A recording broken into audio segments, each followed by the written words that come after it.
Alors Pierre a pratiquement tout dit, mais ce qu'il faut retenir dans cette affaire, c'est qu'il faut arriver le plus tôt possible. Et c'est une réalité lorsque l'on écoute les patients, la plainte essentielle, lorsqu'ils viennent vous voir et qu'ils nous en parlent, c'est une plainte qui est pratiquement récurrente. Mais pourquoi mon médecin généraliste ne m'a pas dépisté? Mais pourquoi, quand je disais que j'étais fatiguée, que j'avais des douleurs, pourquoi n'a-t-il pas fait de biologie? Pourquoi? Et d'ailleurs, lorsque l'on regarde un petit peu le résultat d'une enquête qui a été réalisée il y a très peu de temps par le docteur Gasser, qui est lui-même un patient hémochromatosique. Et il a donc fait une enquête chez 374 patients hémochromatosiques.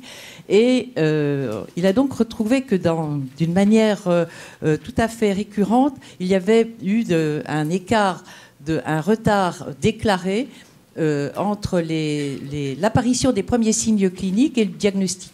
Et ce retard a été évalué entre 1 an, voire 15 ans de retard, avec une moyenne se trouvant aux alentours de 5 à 6 ans de retard. Vous voyez donc que le médecin généraliste aurait pu peut-être intervenir. Et que les circonstances de diagnostic qu'il a retrouvées étaient pour un quart le hasard.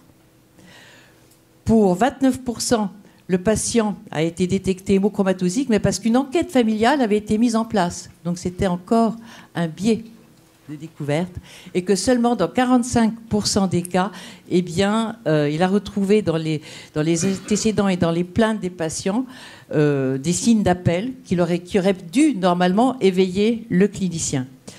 Et parmi ces signes d'appel, 62% des patients ont déclaré une fatigue. Ils avaient une fatigue à cette époque-là, donc plusieurs années au préalable. Et pour 29%, il s'agissait d'une fatigue seule, et dans 33%, une fatigue accompagnée de douleurs articulaires. Donc, reparti de cette idée-là, je me suis dit, mais il y a très peu d'années, je me suis dit, mais comment faire pour sensibiliser ces médecins? C'est vrai que la plupart de vos patients, lorsqu'ils viennent vous consulter, ils disent, mais docteur, je suis fatigué, mais je suis fatigué. Mais je me disais, mais comment pouvoir éveiller votre attention? Comment pouvoir essayer de caractériser peut-être des signes précoces de cette fatigue? Donc je me suis rapprochée du département de médecine générale de la faculté Bichat. J'en ai discuté avec professeur Aubert et on s'est dit, on va essayer de rechercher des signes particuliers. Est-ce qu'il s'agit d'une fatigue chronique ou s'agit-il d'une fatigue un peu particulière? Donc nous avons mené une première enquête qui a été l'objet d'une première thèse qui a été soutenue en 2014. Et il s'agissait d'un travail qui a été en fait une enquête tout à fait qualitative, ce qui est tout à fait exceptionnel, et non pas quantitative, chez 26 patients hémochromatosiques d'âge s'étalant entre 16 ans le plus jeune et 77 ans le plus âgé. Il s'agissait donc de questionnaires et d'un entretien semi-dirigé et qui était pendant une demi-heure complètement enregistré. Pourquoi? Parce que nous voulions connaître quel était le verbatim, quelle était l'expression du patient, comment pouvait-il exprimer ses premiers signes. Et il nous était important d'essayer de retrouver des pistes et des signes, voire des signes, soit des expressions orales qui auraient pu nous orienter vers un caractère particulier de cette fatigue.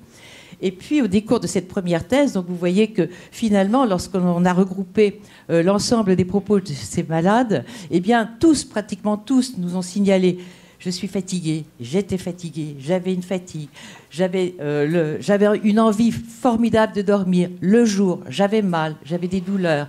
Voilà, c'était tout simplement ces mots-là qui revenaient en permanence. Donc, on s'est dit, nous allons donc maintenant éplucher les propos les paroles de ces patients. Et lorsque l'on regarde un petit peu ce diagramme, eh bien, on peut voir... Voilà. Hop.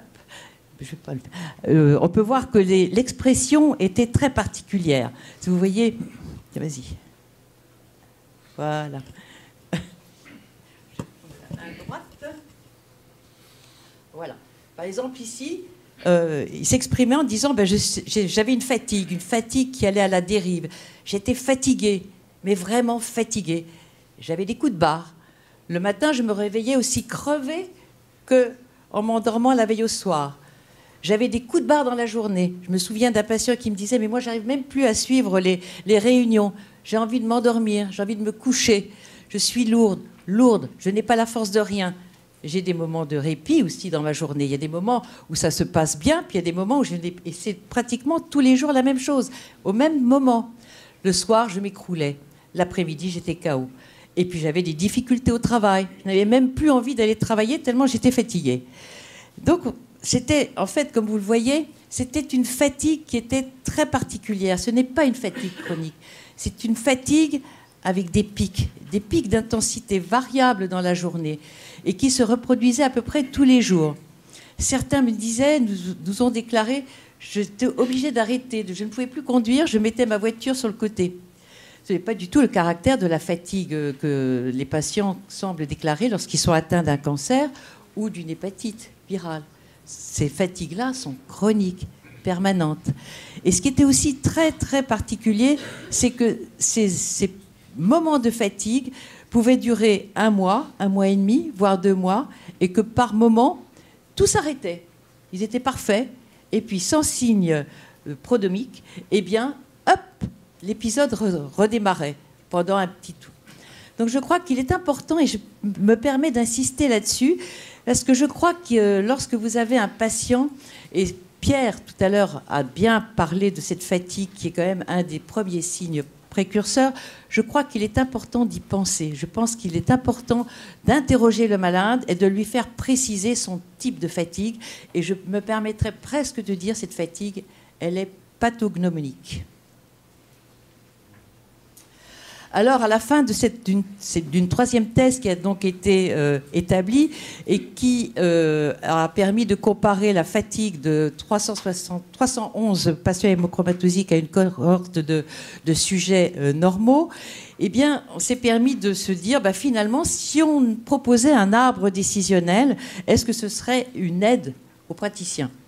Donc cette thèse vient d'être soutenue, donc cet arbre décisionnel n'a pas du tout encore été testé, mais voilà, on pourrait se dire, devant un patient qui se plaint d'une fatigue intense, eh bien je crois, comme le disait Pierre tout à l'heure, il ne faut pas hésiter à faire un bilan biologique, demander une ferritine, un coefficient de saturation.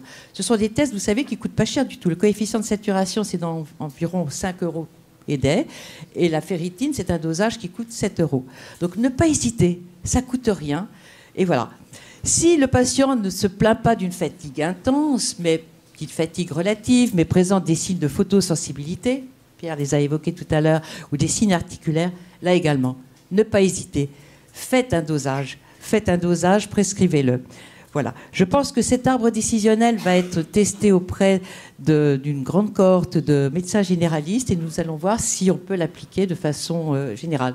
Mais moi, je pense que c'est un arbre décisionnel extrêmement simple, peu coûteux et qui va vous permettre de vous orienter vers un diagnostic et de pouvoir arriver bien avant les complications cliniques graves.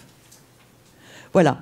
Alors, je vais terminer ma courte intervention par ce document-là, qui a donc été élaboré par un ensemble d'experts, Pierre, nous-mêmes, et qui va être très largement diffusé. Il a déjà été diffusé, mais pas tout à fait sous cette forme-là, au début de l'année dans toute la région d'Île-de-France. Et tous les médecins généralistes et quelques médecins spécialistes ont reçu déjà ce document.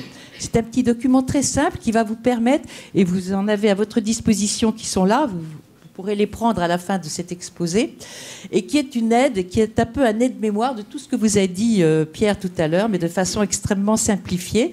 Donc les 3 entrées possibles vers un possible diagnostic, soit sur signe d'appel, soit une hyperferritinémie de découverte, voilà, fortuite, soit au décours d'un bilan systématique, comme je vous l'ai dit tout à l'heure, comme Pierre l'a évoqué tout à l'heure. Pourquoi ne pas faire de temps en temps un dosage du fer chez un sujet adulte? Et puis ensuite, comment faire? Coefficient normal ou inférieur à 45, coefficient supérieur à 45, et la suite extrêmement simple à adopter. Ça sera donc un guide très pratique pour vous, très simple, et à garder auprès de vous, et vous l'avez là à votre disposition.